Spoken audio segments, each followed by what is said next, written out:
وفي آخرتي ودنياي مولاي أبو عبد الله الحسين عليه السلام.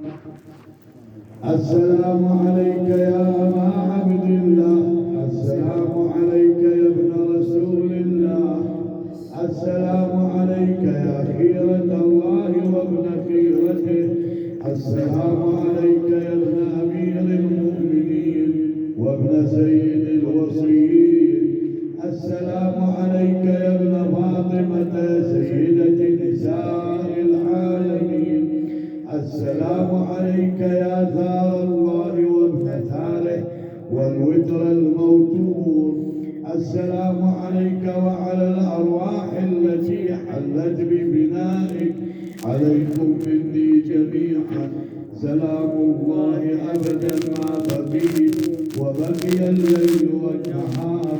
يا أبا عبد الله، لقد عظمت الرزية وجلت الأمة المصيبة بك علينا وعلى جميع أهل الإسلام، وجلت وعظمت مصيبتك في السماوات على جميع أهل السماوات.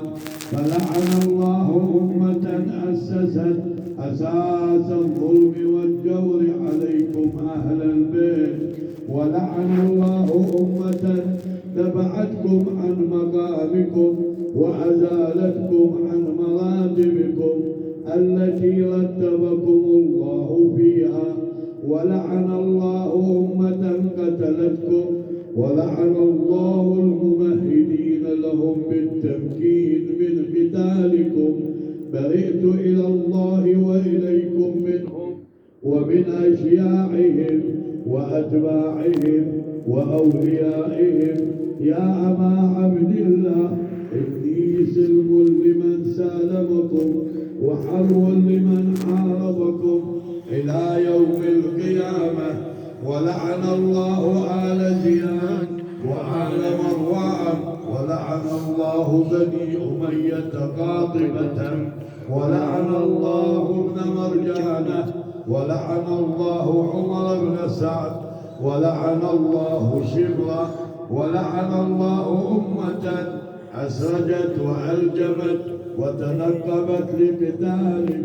بأبي أنت وأمي لقد عظم مصابي بك، فأسأل الله الذي أكرم مقامك وأكرمني بك أن يرزقني طلب ثأرك مع إمام منصور من أهل بيت محمد صلى الله عليه وآله.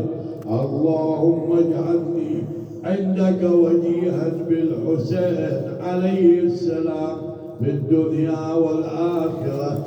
يا أبا عبد الله، إني أتقرب إلى الله وإلى رسوله وإلى أمير المؤمنين وإلى فاطمة وإلى الحسن وإليك بموالاتك وبالبراءة ممن قاتلك ونصب لك الحرب، وبالبراءة ممن أسس أساس الظلم والجور عليكم. وأبرأ إلى الله وإلى رسوله ممن أسس أساس ذلك وبنى عليه بنيانه وجرى في ظلمه وجوره عليكم وعلى أشياعكم. برئت إلى الله وإليكم منهم، وأتقرب إلى الله ثم إليكم بموالاتكم وموالاة وليكم، وبالبراءة من أعدائكم والناصبين لكم الحرب، وبالبراءة من أشياعهم وأتباعهم. إني سلم لمن سالمكم وحرب لمن حاربكم وولي لمن والاكم وعدو لمن عاداكم.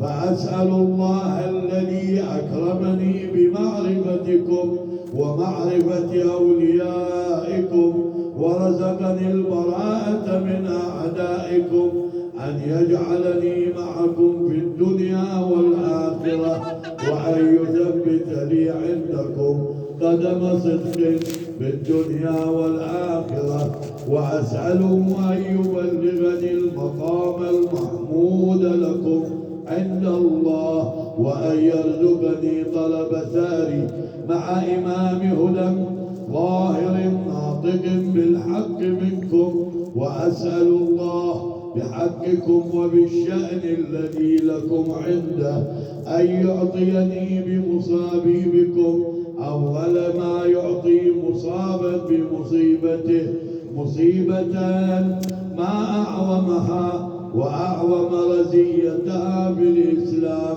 وفي جميع السماوات والأرض.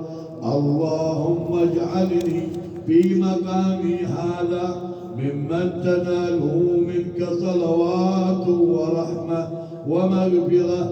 اللهم اجعل محياي محيا محمد وآل محمد، ومماتي ممات محمد وآل محمد.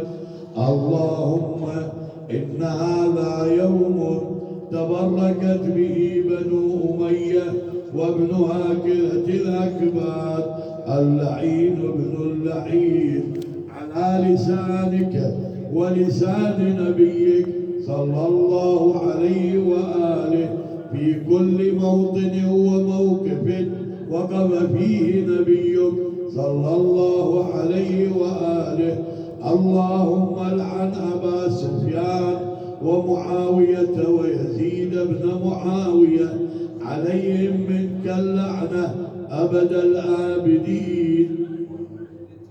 وهذا يوم فرحت به آل زياد وآل مروان بقتلهم الحسين صلوات الله عليه.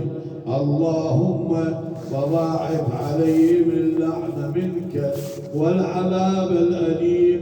اللهم إني أتقرب إليك في هذا اليوم وفي موقفي هذا وأيام حياتي بالبراءة منهم واللعنة عليهم وبالموالاة لنبيك وآل نبيك عليه وعليهم السلام.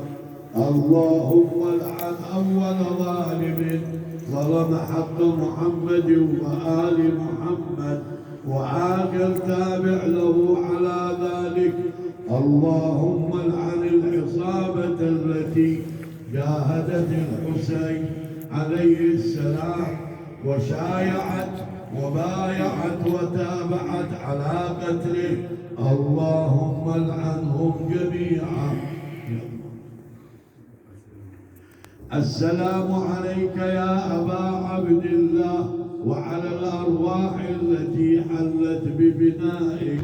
عليك مني سلام الله أبدا ما بقيت وبقي الليل والنهار، ولا جعله الله آخر العهد مني لزيارتكم. السلام على الحسين وعلى علي بن الحسين وعلى أولاد الحسين وعلى أصحاب الحسين. اللهم قص أنت أول ظالم باللعن مني وابدأ به أولا، ثم العن الثاني والثالث والرابع. اللهم العن يزيد خامسا، والعن عبيد الله بن زياد وابن مرجانة وعمر بن سعد وشمرا وآل أبي سفيان وآل زياد وآل مروان إلى يوم القيامة متزد. اللهم لك الحمد حمد الشاكرين لك على مصابهم. الحمد لله على عظيم رزيتي. اللهم ارزقني شفاعة الحسين يوم الورود، وثبت لي قدم صدق عندك مع الحسين وأصحاب الحسين الذين بذلوا مهجهم دون الحسين عليه السلام برحمتك يا أرحم الراحمين. وصلى الله على محمد وآله الطيبين الطاهرين. اللهم صل على محمد وآل. أحسن. طيب الله يحفظك. أحسن.